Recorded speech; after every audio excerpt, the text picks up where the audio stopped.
Hey, hey, good morning. Opa, good morning from the waiting room. Today I will be kind, capable of big things. Oh, and beautiful. Kind, beautiful, and capable of big things. It is so amazing to me how many degrees I can eliminate of heat, how many degrees of heat I can eliminate of heat just by putting my hair up on top of my head and getting it off my neck. I could, if you had said to me, cut your hair short if you want to be cool. I know people like cut their summer haircuts, usually shorter. Now I get it. It's hot to have all that hair. Yeah, it is. So I did a little research about heat, by the way. I don't know what it is out there today, but it's so beautiful again. Yesterday, I think it only went up to 117. We had like a cool spell, right? So I started checking, well, okay, when it went to 123 and people went, oh my God, 123, I started thinking, well, how hot does it get? Good morning, Indy. How hot does it get? And I found out that once in Israel, like in 1942, it got up to 129 degrees. And I thought, whew, that's hot. And then I Googled hottest day ever in the world. California wins again. Yep. In Death Valley, California, and they call it Death Valley for a reason. It's kind of between here and Vegas, kind of.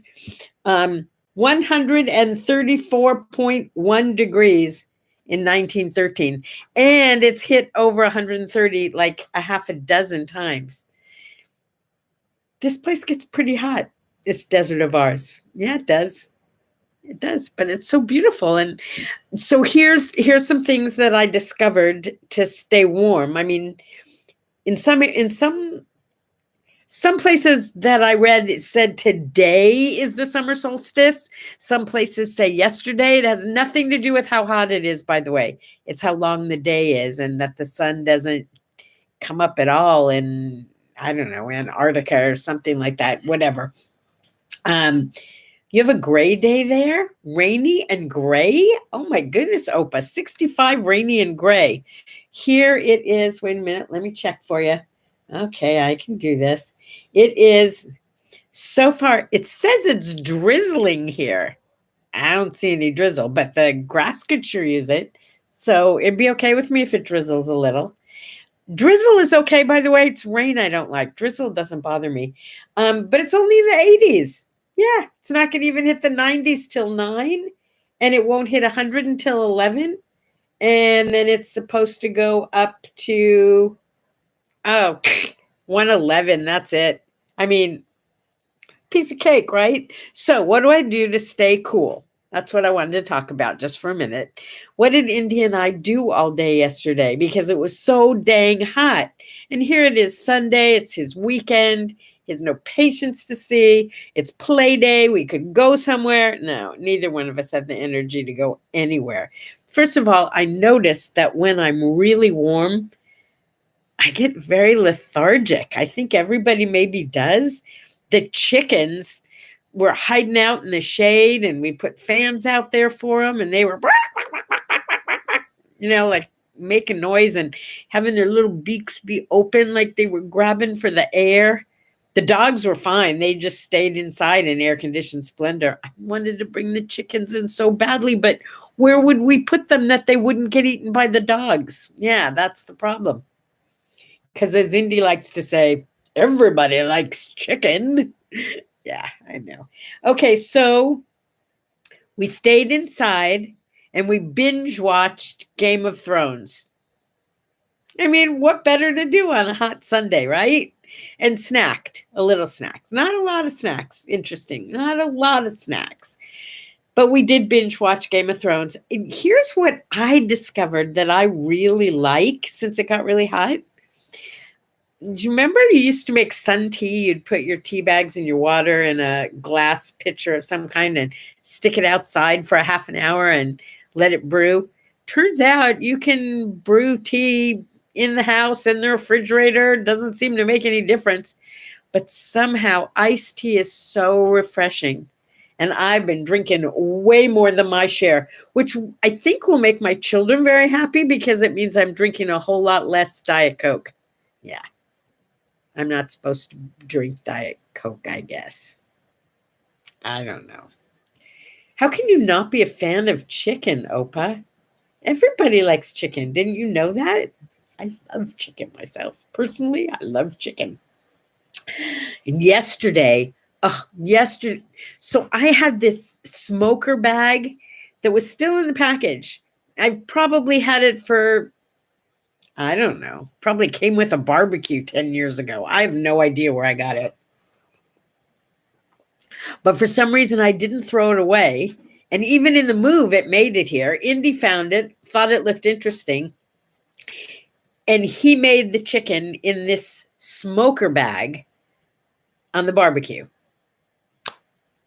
Oh my God. It was so good. It was crispy and it was juicy and it was like everything that a perfect piece of chicken should be, prepared brilliantly.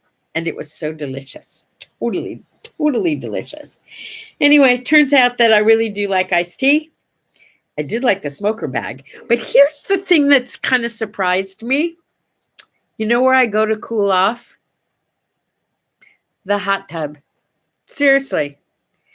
The hot tub at 101 feels like you're getting into cold water. And it feels really good. And when you get out, you dry almost instantly. I mean, it's hilarious to me, but it's so relaxing and it feels so comfy. So just, when you're really hot, try a warm bath. I was quite surprised at how good that could feel. Today is Baby Boomer Recognition Day. Let's hear it for the baby boomers. Yeah. An awful lot of famous baby boomers, but then they're famous people from every generation, right? It's Global Orgasm Day. This is not that kind of a morning show, so I'm not going to get totally into it, but I'm just saying today's the day. That's all. It's Go Skateboarding Day. You know what I learned that really blew me away, and I hope it's true, is skateboarding really now an Olympic event? Really? I guess it should be. It's a sport like anything else. It's T-shirt day. My jumper is T-shirt material. Does that count? My little jumper thing. It's Yoga International Day of Yoga. That's my new yoga pose. Whatever. National Day of the Gong, just because it's such an unusual instrument. But you remember the Gong Show? Yeah. The Gong Show was a show where you came, it was like America's Got Talent, but it was America Hasn't Got Talent.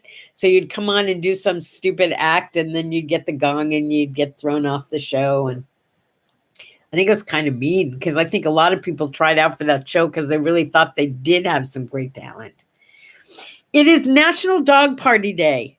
Yeah, that doesn't just mean celebrate your dog. You're supposed to invite other dogs over to play with your dog. Our dogs have 3. They have each other to play with. That's about as far as it's going in this house today. Oh, this was interesting. Did you know the word selfie finally made it into the dictionary in 2004? It's been around for a while, I guess that means. So you know what a selfie is. Take your own picture, right? Today is National Selfie Day. And by the way, then came the selfie stick. And apparently the selfie stick is a very annoying thing because it was banned in a whole bunch of places, including Disneyland. Yeah. How annoying can you get with a selfie stick? Oh, Opa, I know what you mean. My dog isn't dog friendly either.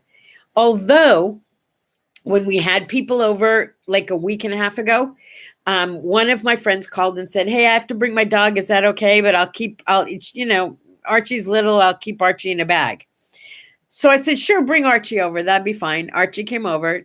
I said, take him out of the bag because the dogs were all going crazy. they do this thing where they bark at each other, and if they want to play, they kind of bow, and then everything's going to be okay. So they ended up playing. I mean, they did bark. They did, but they were so happy. We took them outside and let them run around and play. It was awesome. So I say my dog is not dog friendly, but I'm not really sure that's true. And the last couple of times that Bailey has gotten out the front door when someone's shown up, he's come right back.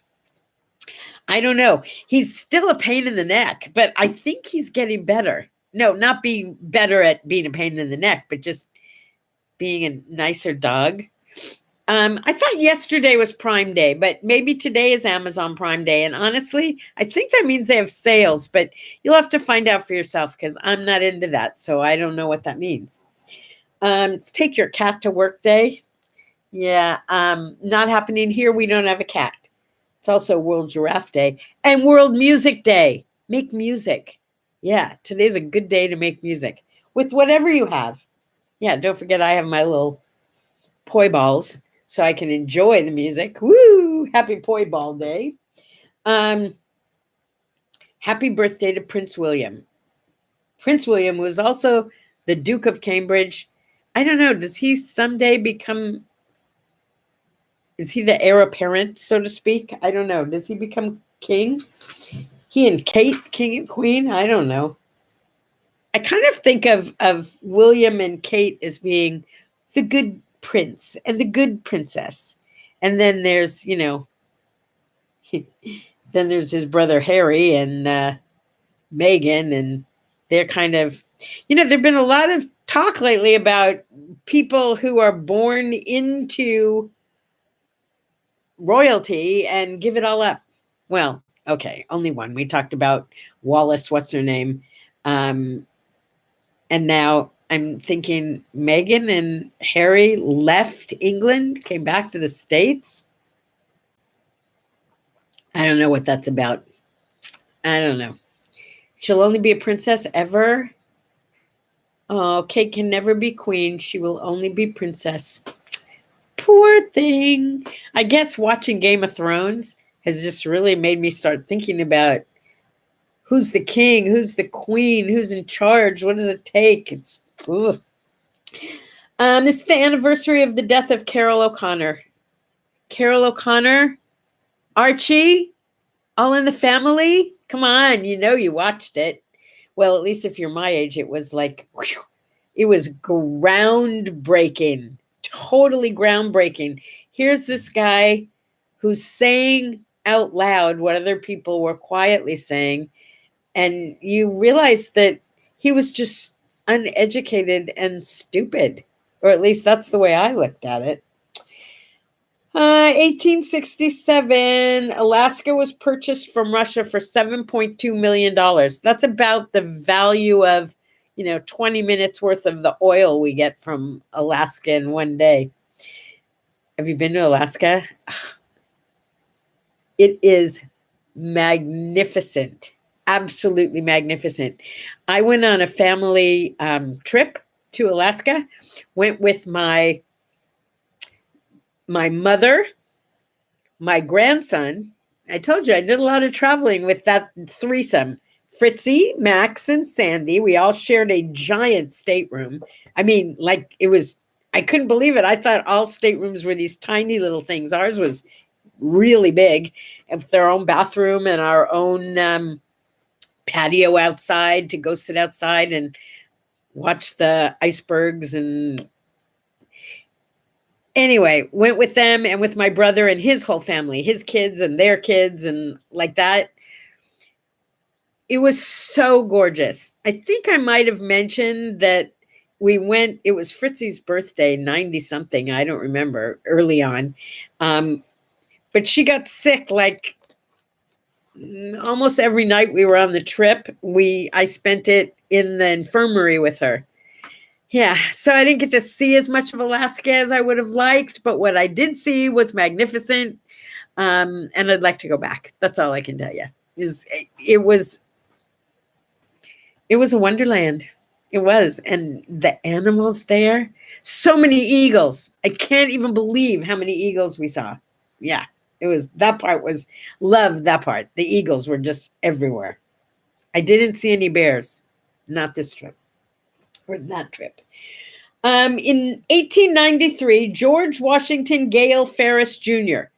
George Washington Gale Ferris Jr. That means there were two of them at least, because he was the junior. Two people lived with that name. Anyway, did you catch the Ferris part? Yeah, he's the guy who invented the Ferris wheel. Ta-da! So thank you to him, because I haven't been on one in a really long time, but Ferris wheels are cool.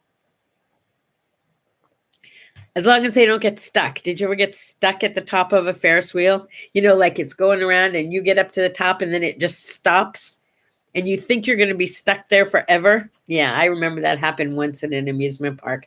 It was not fun at all. No way.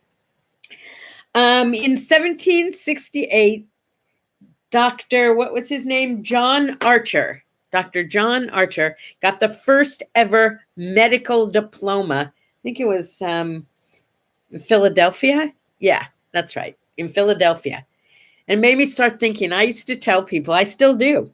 I say if I'd had a lousy handwriting, I could have been a doctor. But no, my parents had to give birth to a child with perfect lettering. So I had to become what I became instead of being a doctor. I had the grades. I went to UCLA. Oh, right. But I do remember that in high school, they gave us these vocational aptitude tests because they were going to get us ready for life, right? And in the field of medicine, yeah, I scored a negative score. They'd never seen that before. But apparently, I was not cut out to be like my mother, a nurse or a doctor. See, I think blood belongs on the inside, and I don't want to see it anywhere else. I don't want to see it at all. I just want to have confidence that it's in there, moving around, doing its thing. That's all I want to know. I'm actually pretty good in an emergency as long as it's not my emergency. Like if you get hurt, I will take care of you. I will be fine until it's over. But when I get hurt, yeah, no. No, I don't like breaks and scratches and cuts and no. And excuse me, but to put a knife into another human being, no. I could never be a surgeon. Never. I couldn't be a doctor. Let's just put it that way. Bam. And besides, all doctors have horrible, unreadable handwriting. I think they teach that the first year of med school. My handwriting is too easy to read. I could never be a doctor. But I'm very happy for John Archer and his family. His mother must have been so proud. In 1948, 33 and a third RPM, revolutions per minute, you know, how many times it goes around in a minute, 33 and a third records came out to replace the 78 records, which were kind of hard. They didn't bend. They were made, you know, of a harder plastic. And that was kind of cool in itself. But then later came the 45s, and that was my generation. You know, it's so amazing to me that there are no more records. They told us that was going to happen, but shocking, right? I mean, didn't you have your little box with the little handle? Your box was just the size of the records, right? And it had a little handle, and you had all your 45s, and you could take them to parties and to your friend's house when you went over to play, so you could listen to the coolest songs on your 45s, right? Or you could call into a radio show and name that song, and you could win that song, and then it would come in the mail, and it would be so exciting. It only happened to me once, but that was so cool to call in and win. Yeah. 45s. I loved my 45s. My brother had a good collection of 45s because he was older than I was. And I think I borrowed it too many times, and I think I lost his records. I do, seriously. He still reminds me to this day that somewhere I probably have his records. Yeah, I really don't. I do have one right there that's of the 59th Street Bridge song. I don't know if we can see it. Wait, let's see it. Turn. No, up. Can you see it now? There it is. Okay. I have one up on my wall anyway. Oh, and somewhere I have the romper room record sitting up here on the wall too. I don't know where that is, but somewhere I have a romper room record too, but that doesn't count because you can't dance to Doobie a Doobie, right? In 1874, there was this game invented called lawn tennis. I remember how cool it was to play on grass with my dad. Ball doesn't bounce very well. It's kind of a harder game, but you feel so special and you wear all white and you look all groovy. They have lawn tennis at the Marriott out here in Palm Desert. That's where we used to stay when I was a kid. And my father would take me out and we'd play on the grass courts. He was good on any kind of court. I didn't reminisce that much about my dad yesterday, not as much as I would have liked to, but can I just say that my biggest joy of coming out here to the desert, as much as I loved the desert, was when I got to play tennis with my dad. That was later when I was already an adult, but he would sign up to play doubles with me as his partner. I don't think I ever played singles with him, just doubles, but sometimes I played against him. That was fun too, but doubles. I don't recall ever playing singles with him. But we played on clay courts, which he liked because he said they were better for his knees. We played on grass courts. We played on regular courts. And the greatest compliment I could get would be when he would ask me to be his partner for a tennis match. Yeah. Meant he was proud of something I was doing. I like that. So can we talk for a second about Tracy's word art this morning? Tracy's, well, it wasn't word art, but her meme today on what do I say, what do I do? It was about those things that were negative in life becoming the positive things in life. And that really got me to thinking. Like, for instance, I made my living and now my semi-retirement by talking and writing.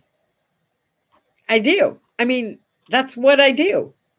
And I started thinking back and I realized that when I was a kid, on our report cards, we got either a minus, a check, or a plus on our report cards. You know, minus, of course, was you're a loser. Check is, you're okay. And plus is, you got it, kid. I didn't get a lot of minuses in life. No, I didn't. But in elementary school, I almost always got either a minus or a check, never a plus, in talking, because I talk too much, and in handwriting, because I didn't have a very good one. Don't you think that's interesting? Those negatives became how I lived my life. I also remember when I was doing my student teaching at UCLA, well, not at UCLA, but through UCLA, I was doing my student teaching in Westwood, and I was teaching a lesson that my master teacher had come in to critique. And afterwards, she called me in. She made me cry. She told me I could never be a good elementary school teacher because my voice was too exciting for the children. Are you kidding me right now? You biatch. I wish I'd been brave enough and strong enough to just punch you in the face. But really what I want to say to you is thank you, because you're the one that propelled me forward and made me have a career that I loved with children, little tiny children, preschool children, made me go on and get my advanced degree in early childhood development, start a preschool. Okay, I'll get off my soapbox. Don't ever tell people they can't, or only tell people they can't if you're sure that it's going to be what they need to get motivated to get the job done. Because that's what I did. And there was no child who didn't love that I was as excited about life as they were. And I will never stop being that. And I wish I knew that teacher's name, because I'd like to look her up right now and say, nah, nah, nah, nah, nah, nah. That's what I'd like to do. So in closing this morning, the word art by Sandye for today on What Do I Say, What Do I Do is about life being fair. Is life fair? I say life is not fair. unless you say it is, or you say it isn't, because it really is your life. So it's up to you to decide whether or not it's fair, better than fair. You get to decide, but you know what? Life really doesn't care what you call it. It just is what it is, right? Yeah. And you are what you are. So go out there and show the world what you are. Take those negatives and turn them into positives. You got this. Have a sip and a smile and a marvelous Monday. See you tomorrow. Bye-bye.